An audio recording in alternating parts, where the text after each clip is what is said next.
on the inside of me. The phrase, there's a greater you on the inside of you, means being above normal, understanding your worth, and being confident in knowing who you are. But the first person who has to realize that there's a greater you on the inside of you is you. In life, we all go through stages of the good, the bad, and the ugly, which leads us to our purpose and promise. UTCM is a platform where you get to share your story and your truth of unmasking moments that allows you to embrace all stages in your life. UTCM looks forward to many people being able to unmask, uncover, and unveil themselves on the podcast. Thank you for watching and joining us.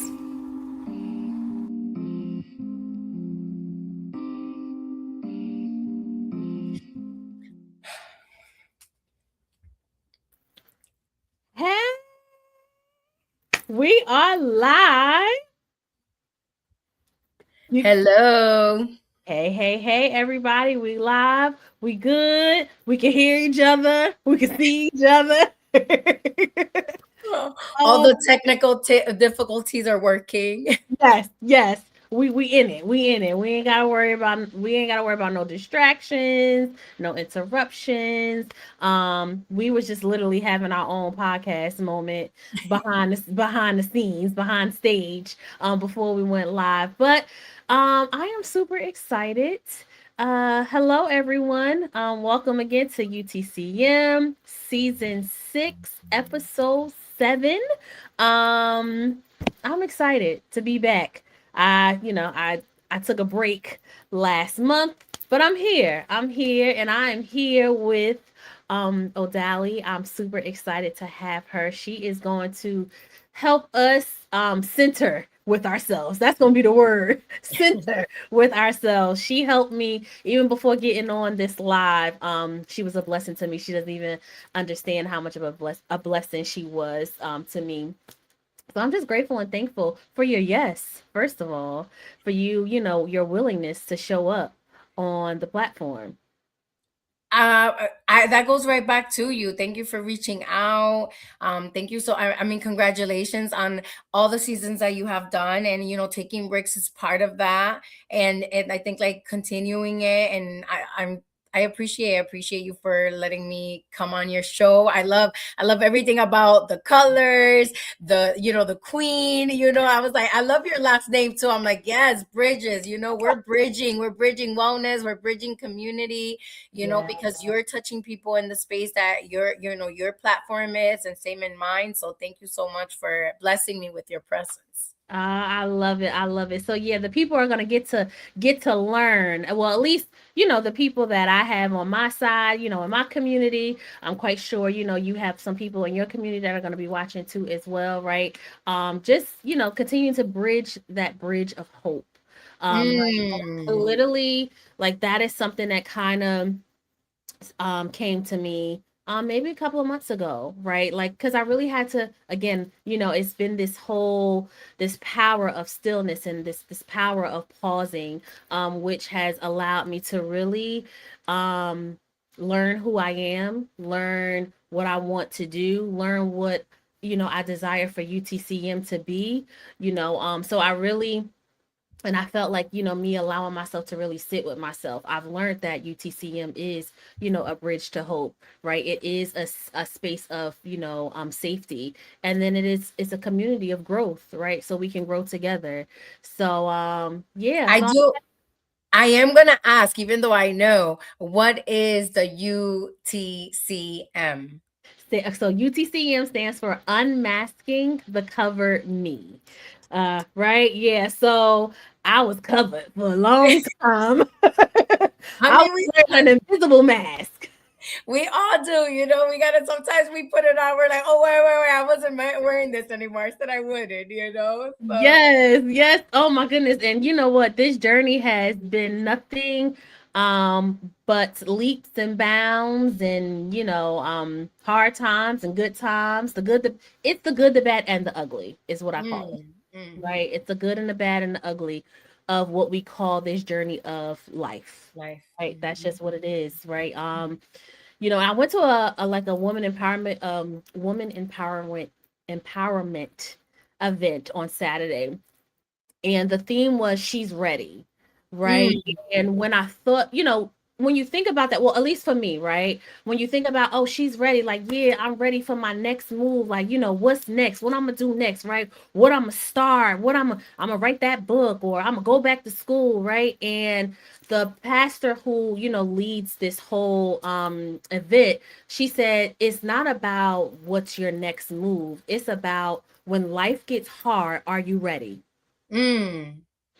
And I said, wow, that's been sitting with me for all week because, as just humans and when we have human experiences, sometimes we don't deal with disappointment well. And I know for me, disappointment is not my strong suit. I get real weary, I get real shaky, I get real like I can't do this. But yeah, being she ready means like, are you ready when life gets hard, when life hits you, right? What are you doing? And And I'm gonna, I'm gonna take advantage of you saying that, because in the line of work that I do, and working with children that are facing like severe illnesses, and teaching them like holistic practices. And one of the things that I like to tell them is like, what you're learning right now, especially if like this is the first time they're having an interaction with me, I'm like, what you're learning right now is not just for this moment, because this moment is hard. This moment is, it sucks, it hurts, it's gonna feel unbearable. And I was like, but everything that we're gonna learn is going to, because I was like, and then one day you're not, none of this is gonna be here. You're gonna get better, and you're gonna move out of, you're gonna stop coming here. And I was like, but the tools that you learn with me are for life, if you choose to embody them, if you choose to practice them. And so maybe I think I'm going to take the opportunity to perhaps we should introduce ourselves. I was just getting ready to say, I was like, that's a good segue, Odaly. So, Odaly, right? Why don't you, brag about yourself a little bit, right? Brag about yourself, Mm. introduce yourself to the people, right? Because there may be some people that are watching that may know you, and then there may be people who don't know you, right? And I'm quite sure somebody will rewatch this too as well. So yeah, so brag about yourself. Tell us about who Odaly is. Okay, so it's so funny because we had this, we were talking about prepping, right? Because there's preparation that happens before this moment goes live. But recently, like just this week, me and one of my close girlfriends, she's a soul sister. She's like, oh, can you please, she's like, can you send me certain things about me that describe me? And then she sent me like a list of things that like that she used to describe me, because she's like working on a post. And one of the things on there is like, you're the one most likely to get people to, shake their asses, move their bodies. And she's like, and someone that holds deep loving space for people. And it's like, and those, and then, talking about two different things coexisting. You were saying like all life is like about the good, the bad, the worst. Like all those things are always at times happening simultaneously. And it's like, it doesn't have to be like just one or the other. And I think like that's like the biggest part when we are going through challenges and when we are facing hardship, to find also joy within that. And that's hard to do because you're almost feeling guilty for feeling joy, especially if something in life feels very heavy, and if you're dealing with sickness or with like life and death situations. But I am Odaly Tineo. I'm a mind body spirit specialist. And basically when I say that, I what that means is that um I hold myself accountable for learning practices that some are evidence-based, some are holistic, some are intuitive, that are nurturing the mind, the body, and the heart. If you want to call that the spirit, you can call that the spirit, but I like saying it the heart because everyone understands that we all have a heart. That's how we're living, walking, and breathing. And so what makes me a specialist on these things is that I practice them. I continue to educate myself. I continue to learn. I continue to, join, beautiful people like you, Miss Bridges, that are creating platforms for wellness and communities. And that is like my big thing for me is bringing this to communities, especially BIPOC communities, because like one of the things that we talked about, luxury. This is like, wellness, wellness. Oh, my brand is Wealthness, so I mix them up. But wellness is, everyone is deserving of wellness, and no one should be gatekeeping that, especially not Mhm. with financial means, and our communities are like, in many ways, are suffering, and the worst, I would say, in certain ways, because there's so much against us at times. We're still thriving in that. And then, for me, it was very important once I started to like come into learn more about yoga and its philosophies and different practices and mindfulness and breathing techniques, that I share this with the people that look like me, that sound like me, that communities that I come from, because I did start in many like white spaces, and it was cool, and there's no disrespect, but it was like, no, I want to be doing this for the people that have never sat for a moment and felt their breath in their chest, and are like surviving through life. So that's just a little bit about who I am. I love it. I love and you can tell that you are passionate about what you do, but I think that also has to go a step further, right? Like you can be passionate about something, but you know what I'm saying, not really be good at it. Mm, But you can tell like this is something that you live by. You are a mm, living example of what you produce, of what you speak, of what you say, right? I've experienced your mindfulness sessions that we had at the job, and I believe that's kind of where it started, not mm, realizing like that's where, I really wanted to kind of lean more into this stillness and this pausing. Because, right, and we talked about this too, right? There could be a flip side of being still and pausing, especially in the community that we live in, right? Because you being still and pausing, right, can have you have to sit with yourself. And sometimes we don't want to sit with ourselves. I know mm, for me, that was very challenging, right? Like for me, and I wrote it down, I realized why I resisted pausing was because I thought pausing meant I was failing. mm, Right? I thought I wasn't enough. I wasn't being productive, right? mm, And then I wasn't perfect, right? That's the big one for me. Like not being perfect. Like I can't, like, oh, I can't get it done. I'm not gonna get it done, right? Like I'm gonna miss out or I'm not gonna be able to do it, right? And then it goes into that even like maybe looking for validation too as well, right? Like all those things. So I believe that this is just the start of, something new for our community, for us to continue to lean into understanding that, and taking our power back, that it's okay for us to pause, right? Which is why I called this episode, what did I name this episode? I said the power of the pause, how stillness creates space for healing. mm. And I love that, when we were connecting and you said the power of the pause, I was like, the power of the pause. Oh my goodness. And I guess, as you brought that up and we talked about that, and you just talked about the flip side of pausing, because a lot of that at times is sitting with yourself, and many of us are not willing to do that, because to do that and to sit with what is within the pause means that can like flip your world upside down, because it's calling you to show up for yourself in ways that are respecting you yourself instead of disrespecting. And it's funny how some of us will quickly respond to someone outside of us disrespecting us, when we ourselves are like, we have been disrespecting ourselves in so many ways. So in no shade too, because that also takes time to come into accountability of what part you play Yeah. within whatever that is, Yeah.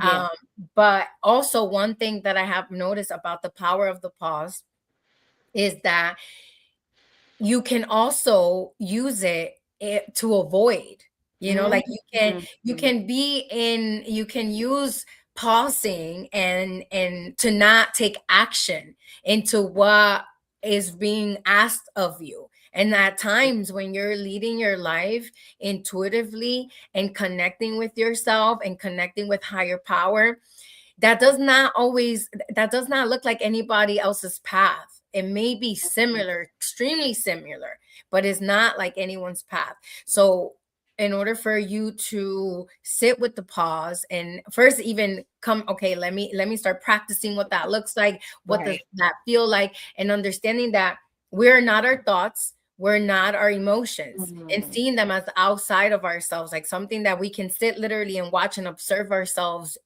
kind of like interact with, and how we interact with other people. But one of the things that a big of the and I speak of this pause because I have found, because I'm good at the pausing, right? Oh, okay, I'm a mindfulness coach, I can do all these things. So that within myself, I have used it, it has come into realizations at times where I'm like, okay, I'm using this pause to actually be in avoidance of some action I need to take, you That's know. good. And then that can turn into overthinking, and overthinking will keep you in stagnant spaces. And I'm not speaking of it as if I'm like above it. I'm speaking of it because I go through it, often. And Mm. so it's like, so that was like also another side to that. That's so good. Wait, so you first of all, you said a lot, right? But you just said something. And I was trying. I'm like, hold it, Naisha, hold it, because you gotta let her finish her thought. You said we are not our thoughts. Mm. Can you kind of just unpack, unpack what that really means, that we are not our thoughts? So there, I you right, I used to be a yoga and mindfulness teacher for elementary school. Mm, And I used to teach this to them. And one of the things that we would talk about is like, how many thoughts do you think like you have a day? Like that was like a way of opening up the lesson. And like some of them would be like 1,000, 10,000 billions. Like truth is that we have, there's like trillions and billions of thoughts coming in and out, right? They're just like, you can even look at it as like energy just flowing, mm, right? And mm, so and even today I was having a session with someone where we were talking about this, and I'm like, when we sit in stillness, right, when there is power in the pause, there is actually a practice that you can do where you become the observer of what your thoughts are. And then the practice requires you to put the thoughts into three different buckets, and it's like a memory, um an idea, or a worry. Or you could do like past, present, future. mm, And you start to observe, the more you practice it, the more you start to pick up some of the patterns, maybe your inner dialogue. Is it positive, is it negative? When does the inner critic come up higher? And even the inner critic, which is the inner critic, and not to get too deep into this, right, but the inner critic is composed of many things, like society, upbringing, beliefs, like even things that you didn't even know you're believing because somehow someone down the line said that and you grew up with that. So that critical voice is made up of a lot of things, and that critical voice is really just a voice is trying to protect you. So mm, in ways of trying to protect you, it will diminish you because it's trying to avoid, let's say, for you to expose yourself or say something silly, or get it wrong. And quite honestly, it's like nurturing, no first of all, capturing that inner critic voice, changing the narrative, nurturing it, flipping the narrative when you are catching it. That takes practice. And so in order for it to take practice, then it has to come into a space of pausing yeah. and being able to actually make time to sit still and observe yourself. Right. Right. Which is, I think that's a good segue to the question that is in my brain. It wasn't on the, it's not, it wasn't on the email that I sent you, right? It's just something Okay. that I just got now, right? Because, we're talking about, this stillness and this pausing, right? And this is, reality is though, right? In the community that we live in and that we serve, and right, that's not reality for everybody. It hasn't been a space that's been cultivated for them to sit still and pause, right? A lot of us have been on survival mode, right? You don't have time to sit still and pause, right? Like it's on to the next. I'm more future focused, right? I can't live in the moment, right? I got to know what's going to be happening next because I don't know where my next meal is coming from, right? Or I don't know if my lights is going to get shut off, right? Like reality is reality, right? So, and I know the work that you do, right? And because of the community that we serve, right, and the patients, that you deal with and that you have to handle, right. Some of them may not, have resources, right. Like, how do you, I don't want to use the word buy in, but like, how do you get people to, kind of want to lean in to, what this mindfulness can do, for just for their sustainability? That's a really good question, and especially because working like my core, let's say like my job, right? Like my job that I actually go to, and I'm working with patients and their families, and some of them are facing like life and death situations, and you're talking to them about slowing down and pausing. Right. They're like, But the power in that is like the experience that they're receiving in the moment. And it's like something like the word, now I've been noticing this, and this word has been out in for many, I mean, I don't know when it was created, so I'm not even gonna go there, but I just know that now I'm seeing it more, like I'm seeing more trainings adding to it. Like the word somatic is like it creates an experience where like something shifts, so it's like a mind body connection from a physical experience that you have that now you have like some reference to. And one of the things in doing mindfulness and yoga and mindfulness work is that when the breathing, I always tell people the breathing is the body's first medicine. Like it's what you have, like your breath can make you aware of how you're feeling. Your breath can help regulate your excitement. Your breath can help heighten your body if you're feeling tired. There's so many breathing techniques to support yourself.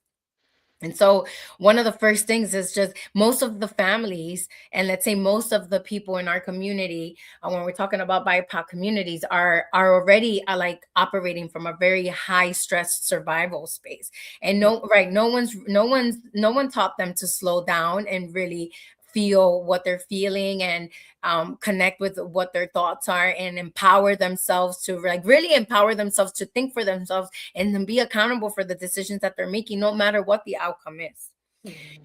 But the buy-in would be the breath. I would say like the minute that I guide two main breaths, which we can definitely do as we get into mindfulness. But the minute that you go into that, and we did a study, we did like an assessment in the hospital when I led the mindfulness sessions, which was one of them that you attended. The biggest takeaway from those 4 weeks for everyone, for most people, were the breathing practices. And how and the one thing that I was so proud of is that was like the one thing that they committed to practicing after these 4 weeks were done.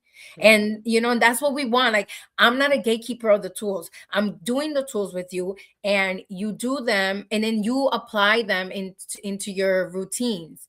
And I don't know, if you want to get into the mindfulness, but we can go deeper into like how that plays in. But the breath, just to answer your question, the buy-in is the breath, because the minute that you facilitate for them to slow down and just be in the moment, you've created a somatic experience. They remember what that felt like to regulate the nervous system in that moment. That's good. So really just creating that space, right? And bringing that awareness that this is a safe space for you to be able to breathe. Yeah. Right? Like even noticing your breath. Yeah. Yes, even noticing your breath. Like, even at times I tell people, before you change you're not changing anything about the breath. Notice where it's at in the body. Like, even in this moment, if you're listening to me, just don't change anything about your breath. Just notice where it's at. Is it superficial? Is it deep? Is it flowy? Is it constricted?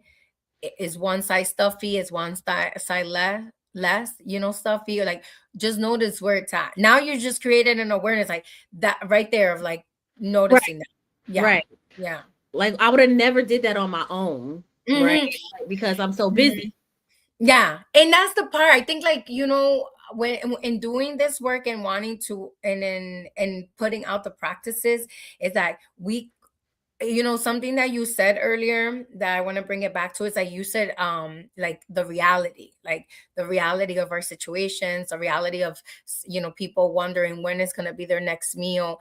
And um like we are, I believe, and this is hard even for me, I believe that we are the creators of our reality.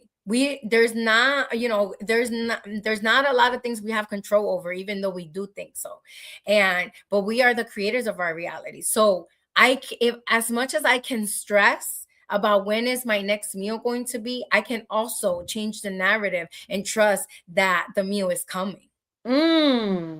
So it's an operating choice, let's say, right?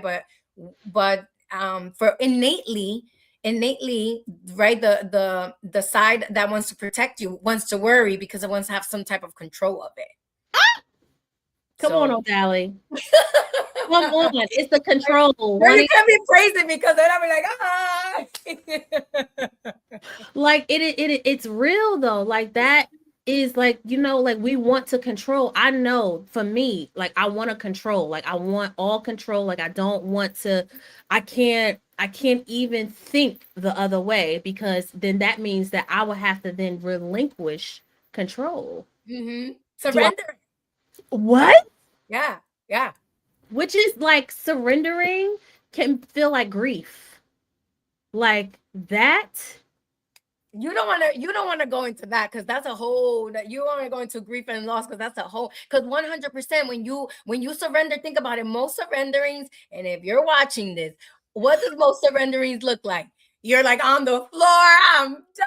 You're crying. I am not doing this anymore. I'm not, you know, I release it. Right. It looks like that. It's ugly. It's ugly. And that's loss. Now you have like released it, you know, like that's some loss of some control that you have now surrendered to, you know? Right. Oh, yeah. Oh my God, this is so good. So I want to, because I was sitting here like as you were talking, and I was like, I know that you mentioned, you know, that you are a coach, but I also kind of want to, and you don't have to share like the everything, right? But just again, for people who may not know, right? Because I don't want to be selfish, right? Because I know, right? I know I've experienced what you do at work. I mean, I haven't seen you, you know, with patients, but I've experienced you, you know, from my own experience. I hear a lot about you, right? The department that you in, right? And how, you know, the great work that you do and the impact. Right. So I kind of just want you to share what you do at the hospital, just to give people some insight. Right. So they can have like a little understanding of, you know, like why this is so important, and then why you carry it into your own journey too, as well. Yeah, so I am what they, you know, as I introduced myself, the mind, body, spirit specialist. And I believe, you know, before that, there were things that I would say, like maybe like I was like an intuitive coach. There's like, it continues to evolve because there's so many things that encompass the wellness part of it, right? And then every wellness is like so vague too. Right. So and I really did. I'm like, once the hospital, when I applied for this position, I was like, mind, body, spirit specialist, 100%. This is who I am, you know. So I really adapted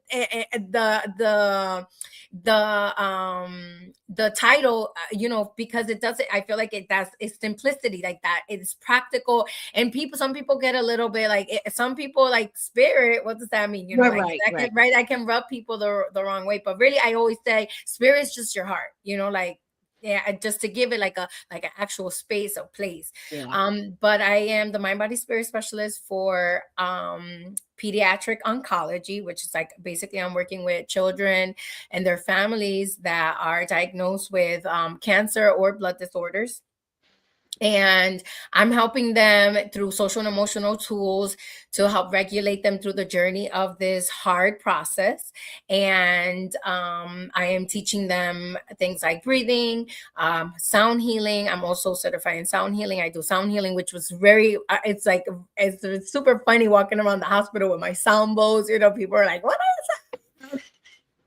I remember the one of like the first month when I was working there, they needed one of the patients needed support because they're nervous. They not only are we talking about the hospital space, it's a very heavy space, Yeah. right? Like energetically it's just very heavy. And so kids are already nervous, so there was someone that was having a hard time with getting her blood drawn, and the sound healing would helped her relax her while they were looking for her Mhm. veins. And this doctor walked in and he's like, what's going on here? And the nurse was like, oh, this is the mind body spirit specialist for like so and so department, isn't this cool? And he's like, mind body spirit specialist, he's like, I know about mind and body, but I don't know about spirit. And then like, and like for him as a doctor, let's say like maybe he's more science driven. And then so for me, I mean, for me, that my response was like, doctor, spirit is your heart and we all need one to live. So, and like he just looked at me like I had two heads, but and then here I am just like, ringing the bell. But it worked. Yeah, it's keeping her relaxed. They're doing they're doing their thing, and it's a team effort. So that's basically what I do. Especially, our babies are getting needles almost every week, maybe twice, three times a day, a week. There's so much that they're going through. The parents are suffering to see them suffering, and so like it's like to facilitate, not just to help regulate them, but also to give them a space to know that they're being heard, seen. Mhm. Especially the kids, when you validate their emotions of how they're feeling, it's a game changer for them. Mhm. And it's like they feel seen, they open up, and then parents open up. And quite honestly, like with all the work that I do, even as we're doing this live, right? And I have a social media presence with for other things that I do, but using the same amount of like tools, right? I work with I work with a lot of women groups, with women empowerment groups. I lead retreats. But when it comes to the community centered work, it's probably the least visual that you get on socials because also HIPAA violations, and also it's just so intimate. I think like one of the things for me that I struggle with the social media presence is that these moments, I like the last thing I'm thinking about is capturing something in camera, Yeah. or in it, but it's like in the the the presence that I am witnessing with the patients and their families, and in certain like changes that I'm witnessing because I am working with them, like as coaching them. Let's say like if I'm working with them for like 2-3 months, some of them a year, it's like wow, to see their emotional intelligence grow, to see the emotional intelligence grow within the parents. I think like that's from being a school teacher and being in this hospital space, one of the biggest things that was missing in the school is that you're teaching the kids these things. I was a teacher in the Bronx. So I'm Mhm. teaching them how to regulate themselves when they're going back home. I know they're not learning that. So it's like, but they're getting different sides of life. So in the hospital, one of the advantages is that I get to work with the parents. And I tell the parents, if they see you do it, they will trust me more and do it because you are their like caregiver. They trust Yeah. you. Yeah. So that's what That's I do. that's so it's so rewarding, right? Mm. It sounds like it's very rewarding, but it also can be very heavy too as well, It right? is. It is. It What is. you mentioned, um what you mentioned earlier, and I told you, like, I just appreciated, when you had mentioned that, even though like this week has been a heavy week, you still have been able to center yourself, right? And I just equate that to like, just allowing yourself the no pressure but giving yourself grace, which can also, just it can be challenging, right? Like, again, like you said, I'm not sitting here saying, what I'm saying, I got this mindfulness and this breathing and this pausing and this stillness all together. Like, I don't. I am learning and unlearning all at the same time. They're both existing, at the same Hmm. time. Hmm. But I really do appreciate the work that you do. And I like how you are able like to come back with, because it can creep people out when you say spirit, like, hold up, what you mean spirit, right? And you're like, it's the heart. We all have a heart. We can't live without a heart, right? Like you can automatically connect with people, and bring people in automatically when you say that, right? Because you can't, none of us could live without a heart. I don't care. I don't care what religion you decide to be in. I don't care who you usher presence in. Like it doesn't matter. If you don't have a heart, you're not living. That's just it, right? So I appreciate you giving the people, a little snippet of that. And I do, because you did mention like, that mindfulness, right? And kind of us like maybe diving a little into what mindfulness is, like what it is, and then what it isn't either, right? Because sometimes we have misconceptions of like, oh man, yeah, that my girl, I got time for no mindfulness, like what, like, but understanding that it's sustainable to human beings. We need that, right? So kind of talk about what mindfulness is and maybe what it isn't either. I'm gonna start with probably what mindfulness is not. Yes, go ahead, go for it. And I'm gonna say I personally like mindfulness can be so many things. So I don't want to say that something is not mindful. I believe like anything that you do with your full undivided attention can be a moment of mindfulness. And I feel like that can be understood. Like some of us praise multitasking and doing so many things at the same time and how great we're at it. Sure, no disrespect. I praise you if you can do all those things and get no errors, because I know I make errors if I'm doing that. But if the more you focus your mind on one thing, the more you're growing the muscle and you're growing the ability to stay focused. And and it's like the brain is a muscle, and and that is a form of working it. So for me, it's like whatever you do without your undivided attention, it can be a form of mindfulness, and not doom scrolling. Right. Got it. You heard her. Odaly told us we not doom scrolling. Yeah, because we are, because it's like I'm decompressing. The mind, no, you're like the mind is like just operating so fast, and the impressions, like impressions like that are left on the brain from things that you don't even know that you're mindfully scrolling and stay in register.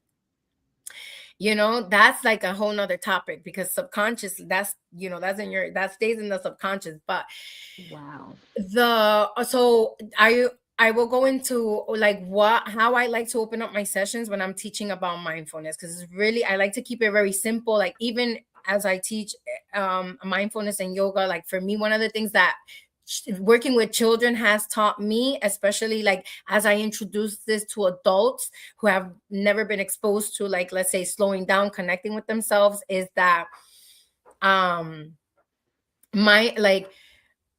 for me, it's really big to keep it practical and simple. Like I'm not using any like words that I'm like, oh, elevate or whatever.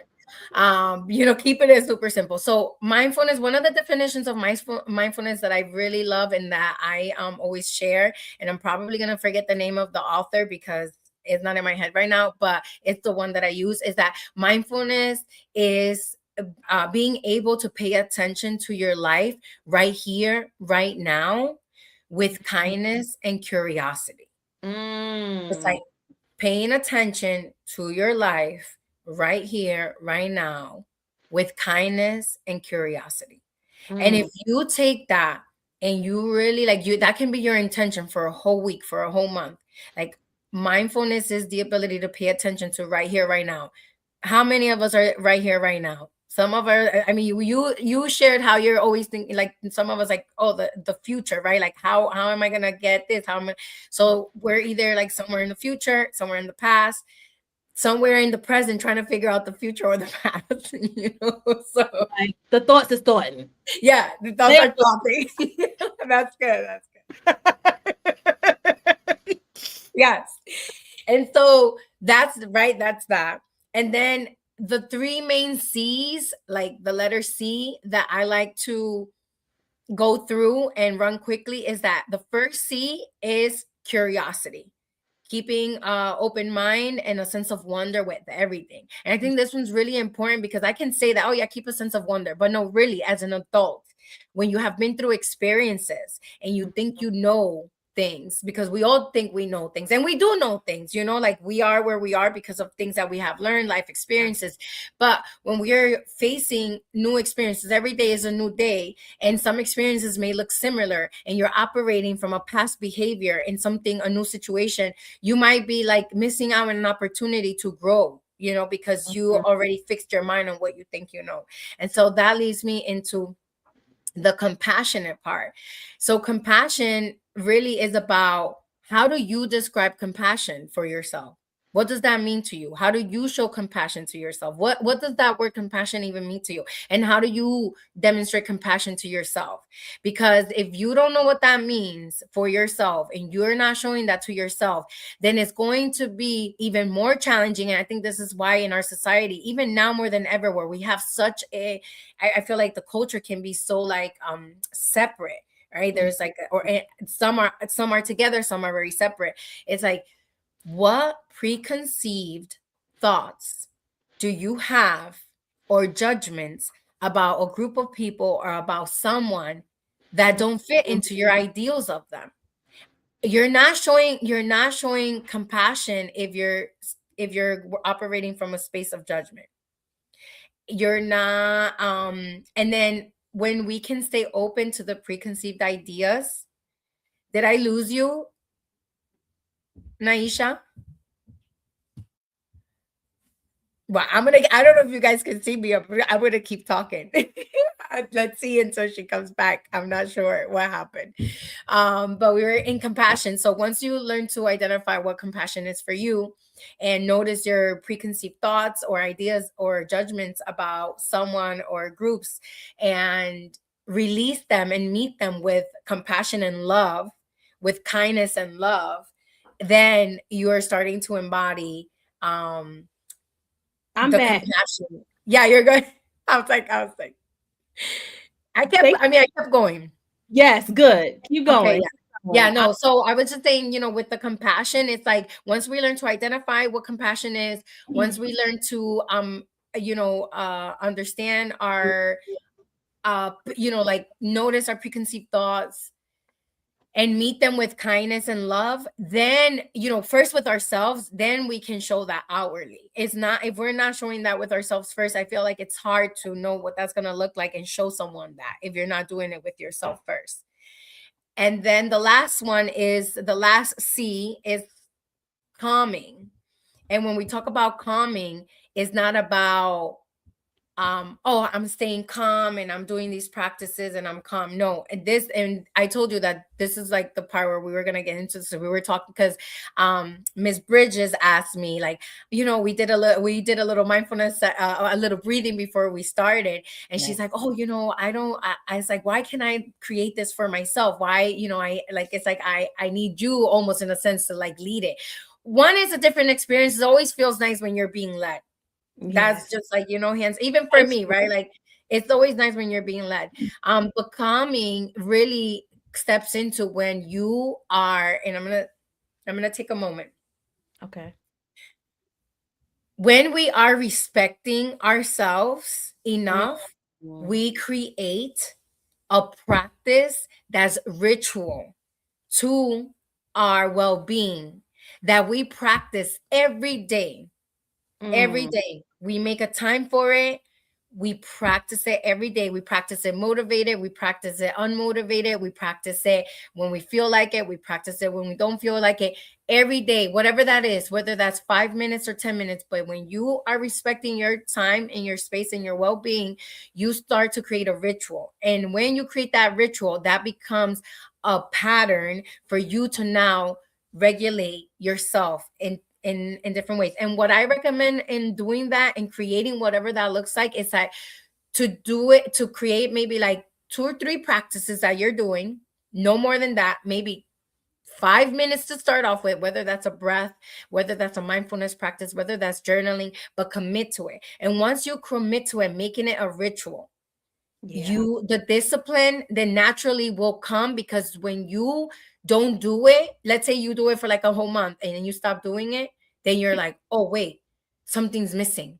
Yeah. I the day you start your day and something happens, you notice that your presence and your energy, maybe like your, how do I say this? Like your tolerating meter. It's like Mm. it's like, oh no, you don't, because now you didn't take care of yourself first. So that's when like the calming comes in. It's about these practices then create grounding, centering, um, foundation for yourself. Mhm. And then that's how I like.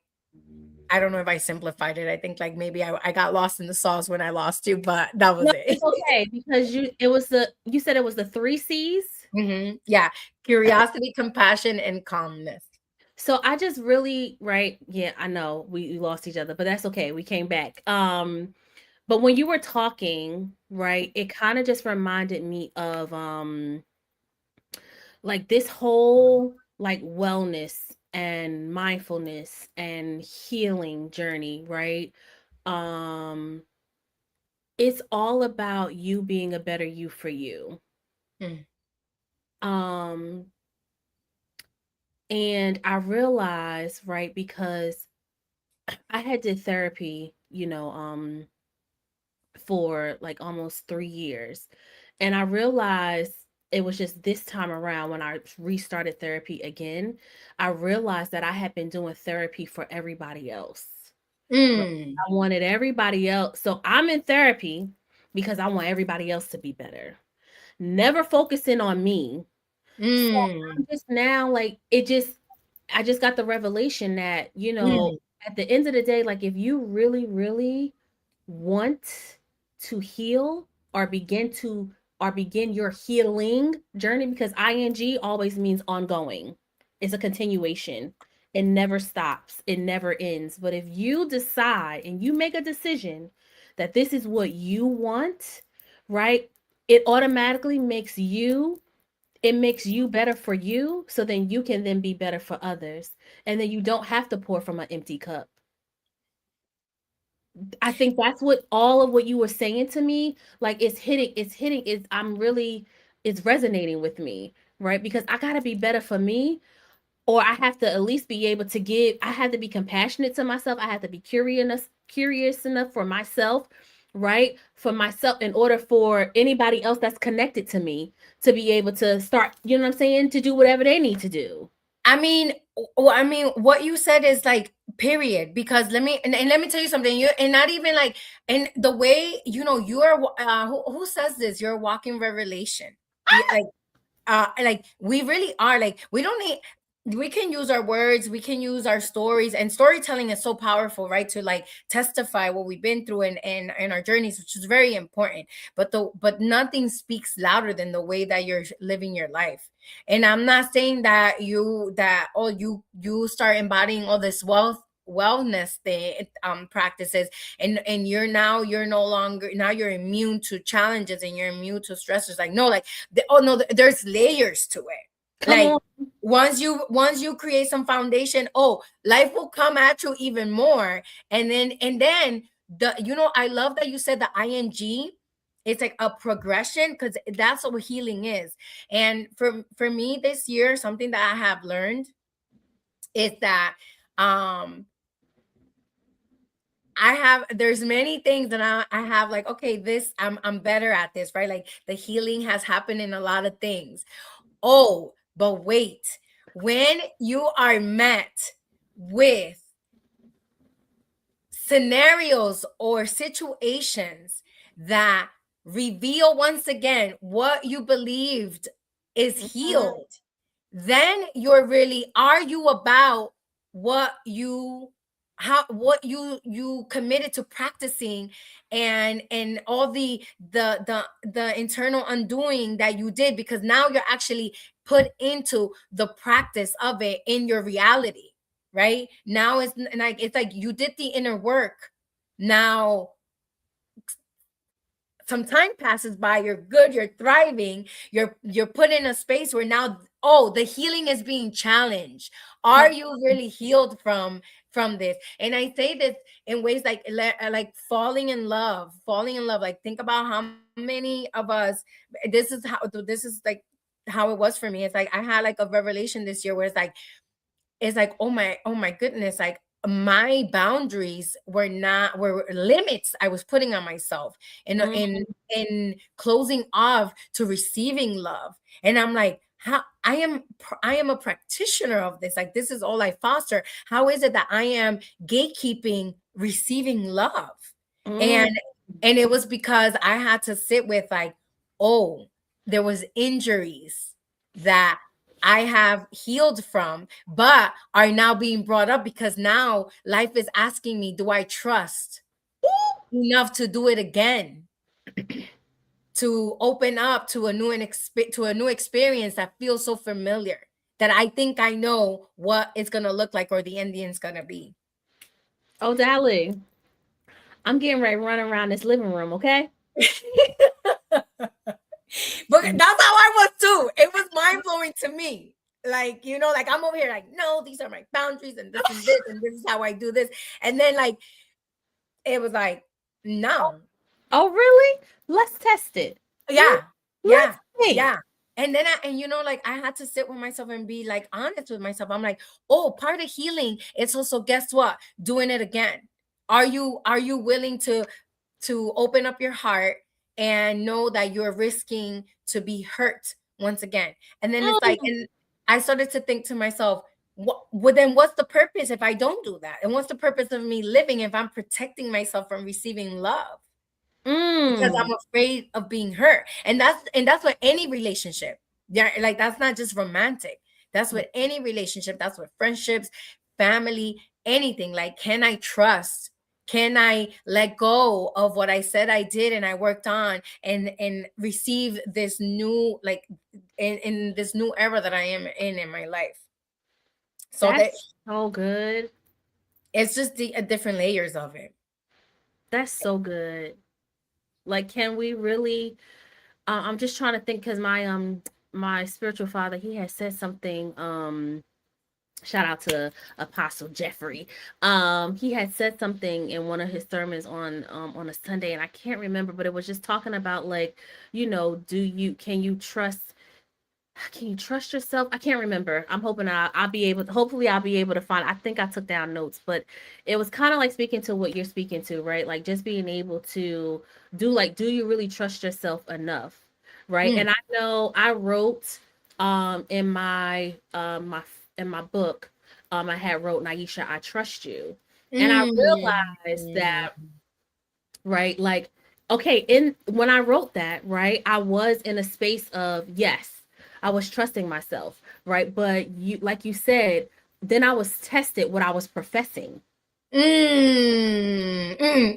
So, and it didn't happen right away because, like, right, like, I wrote my book. It was published in 2022 or 2021, right? And then now this is just starting to happen now, right? Like, am I really, Naisha, do you really trust yourself? Naisha, do you really love yourself? Right? Mm. You also need to love yourself in order to receive love. 100%. 100%. And that's like where I was faced with, because I'm like, how is it that, like, this is like this, like, I'm telling myself, like, I'm the queen of this. Like, what do you mean? Like, I'm not only do I love myself so much, but I am fostering love everywhere. And it's like, oh, but now in like, when it comes to, like, really the vulnerability of trusting, like I have no control over this. Am I going to, like, not, what would be the alternative? To be sad and not receive this? To think that, oh, because it makes me think about how many times we do this in relationships. It's like, or like, I feel like even with males, it's like, I I was just having like a very short conversation. I don't even want to get into this, but I feel like I need to, like, mention it. It's like, Go I ahead. I would I have this intuitive feeling because of of experiences that I've been in or I've heard, that there are a lot more single men right now, and like with many divorces happening, because women are exhausted from taking care of them, and then they're being called out to take care of themselves, but it's hard for them to face themselves, and no disrespect, by no fault of themselves, because they're also victims of the patriarchy, but it's also you have to take some accountability too and do the healing for yourself. And so it's like, and so it's like I'm like, this is like, it's like you will avoid wifing someone up because you're afraid to be hurt. That then you're avoiding to really living a fulfilled full life, because our purpose, I feel like there's many things that we're here on earth to do, but love is the ultimate one. And that's not even just by me. That is someone that I care for so deeply, that brought that to me. And I was just like, yo, 100%. Aside from everything I'm doing, if I'm not doing it with love and care, then what am I doing it for? So true. So So true. And and this is why unmasking UTCM is not just created. It's not just a space for women. It's also a space for anybody that breathes, bleeds, just like I do. It's a space created for you, right? So it's also created for a space for males right now. And like when and I don't really get into like the stats and all that stuff, right? But like one day I was looking through YouTube and I ended up on like the stats page, right? And it was like it's more women, right, that are looking at or are watching, right? And it's just like, wow, like what is it that that UTCM can continue to do to show up in a space where men feel comfortable with being able to be transparent and vulnerable enough, right, to start their healing journey, right? Because then it makes us, you know what I'm saying, as human beings, like it allows us to connect in a better way, you know, but right? 100, And being more honest, you know, 100%. And because quite honestly, where you at. yeah. And I think, and that's a great point that you bring. And for the years that I've been doing this, I think like one thing that is missing for them is just more safe male spaces. Like they need to come up to, they and for, and I say they just as in general, like Yeah. like I feel like with women, like they more brothers have to make space for brothers to feel safe to like talk about how they feel without being called out or made fun of or mocked, or or use that information against them. Well, And sometimes that's a coping mechanism too, as well, right? Like, like, oh, I'm gonna make a joke out of what you just said because that made me completely uncomfortable. So now, facts, facts, like, facts, no, but facts, this is not funny. Like, this facts, is real. facts. Like, this is This real is, life. This is like what I'm really, really dealing with. That is a great point. yeah. And it's sometimes you also like even with us as women too. Like, we got to be willing to be in the space. You got to be willing to walk in the space. You know what I'm saying? And unafraid. Right. Mm-hmm. Fear definitely keeps us back. I know that was me for a long time, even with still dealing with stuff. Now, like it's sometimes fear creeps in, and I'm like, yeah, nah, I don't. Yeah, it's a no for me. Like fear is like, if we didn't have any, like one of my girls, I'm gonna say this, and then it's not of my own, Okay. but if there was no fear to push through, then like why be courageous? Mm, Like you're not courageous because you didn't have fear, you didn't feel fear. You're courageous because you pressed on beyond the fear. right. You That's good. you dare to test it, you dare to unmask it, like Yeah. you know what you're saying. And then once you unmask it, the layers like the levels continue to get higher, because Yeah. now you understand. Then you start to really understand more of your power. You understand, because you're trusting yourself, you're believing in yourself. Even if you're messing it up, you're messing it up forward.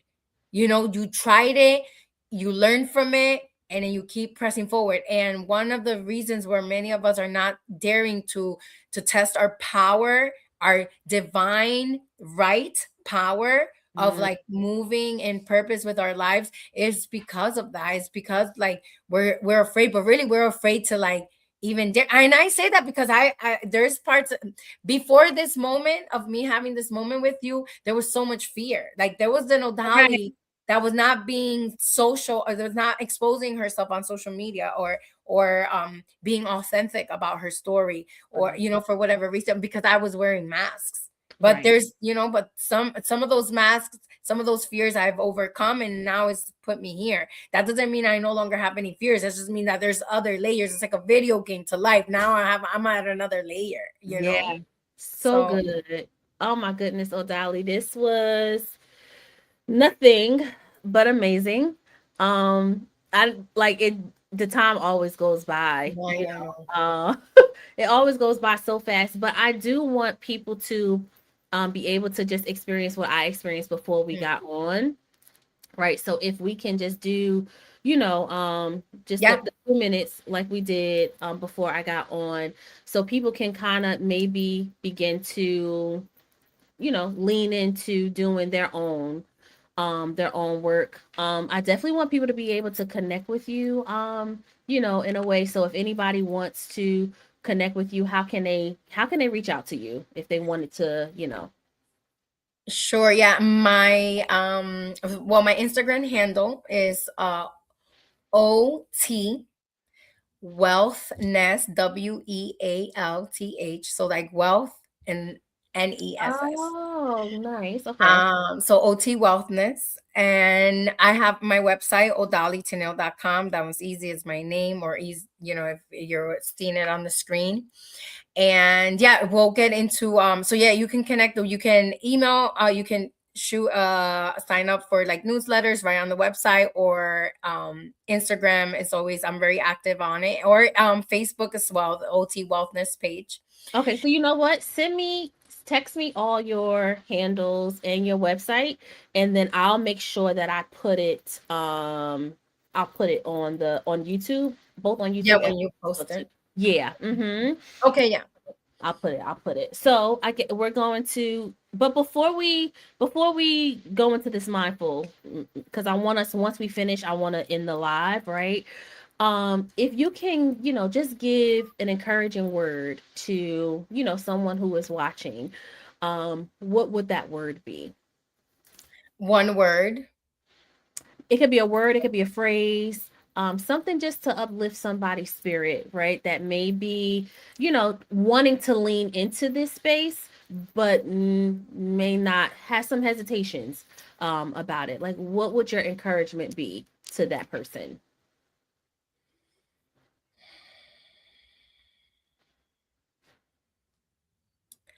um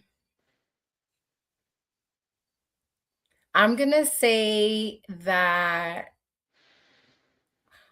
with everything that we said, I'm gonna say leading with curiosity. Mm, If you lead with curiosity, if you see how children are before the world starts telling them how to behave, and who they should be, like we ourselves have that inner person, that inner child inside. So if mm, we can operate from that space, maybe just as an intention for your day, for one day, and maybe you journal what that felt like to lean in with curiosity versus like, oh no, I know this, or no, or I don't do that, or I don't try that, I don't eat that. Just, mm. I don't do that. Can you try and then say I try it and I didn't like it and I won't do it again, or see, you might surprise yourself. So I would say like lead with curiosity. I love it. Lead with curiosity. I'm writing that in Mm. my journal. Mm. Lead with curiosity. So, All right. and with that said, let's lead into curiosity with, connecting with your breath in this moment. Yep. So I'm going to invite you to just notice the space that you're in right now, whether that's your living room, whether you're on your bed watching this, whether you're outside, just capturing a little bit of that you just joined in. Just notice one thing that is in your environment. One, whether it's a picture, the floor, just notice one thing that captures your attention. So now you're just creating space to connect with your environment. And then I'm going to invite you to sit up tall, nothing uptight. Just sit up tall so that your shoulders are over your hips. And as we guide the breath, you can feel the breath flow from your head to your belly. So we want a nice long spine. Relax your hands, relax your feet. Just notice how your feet are connecting to the ground or your shoes or your socks. Notice your hands, where they're placed. Don't change anything about them. Just notice where they're at. And then without changing anything about your breath, just notice what or how the breath is showing up today. So when I say that, that means like notice if the breath is deep in the chest or maybe in the nose or throat area. Notice if your breath is restricted or flowy. Notice if your right nostril and left nostril feel different as you're breathing normally. And now we're going to slowly take a nice deep breath. And when I say that, I mean like let your belly get big with air. So let your belly expand, let your chest expand, let your shoulders relax. And then you're going to exhale out through your mouth. You can part the lips. So relax the jaw open, make sure that your teeth are not connected, and then just let the breath press out slowly. And we're going to do that one more time. Deep breath in, belly rises, chest rises, shoulders relax. Exhale slowly through the mouth, releasing anything that you may be carrying that is not serving you in this moment. And we're going to do that one more time. The more air you bring into the chest, into the body, the less work your heart does, the nicer and flowier your veins are with your blood. So we're going to do that one more time. Deep breath in, belly rises, chest rises. Relax the shoulders, breathe in a little more, and then slowly exhale through the mouth. Slowly, slowly. Can you go a little slower? Feel the belly pull in and up. Feel your shoulders melt down a little deeper. Now we're going to take one more breath, but this time we're going to keep the lips sealed. We're going to bring the mouth to close and just breathe in and out through the nose as we seal the practice, taking a nice deep breath in. Belly rises, chest rises, shoulders relax. Breathe in. Slowly let it go through the nose. Slowly. Slowly, you're in control. Relax. Don't hold any tension in the shoulders, in the hands, in the jaw. And then coming back to the space when you're ready, opening up the eyes. Maybe you take a smile or a frown. Move your facial muscles around. Thank you so much, Queen, for the opportunity. And it's been such an honor to share space and words with you. Thank you so much, Odaly. I really appreciate you. Thank you for joining us. Until next time, y'all. I'll see y'all. Bye.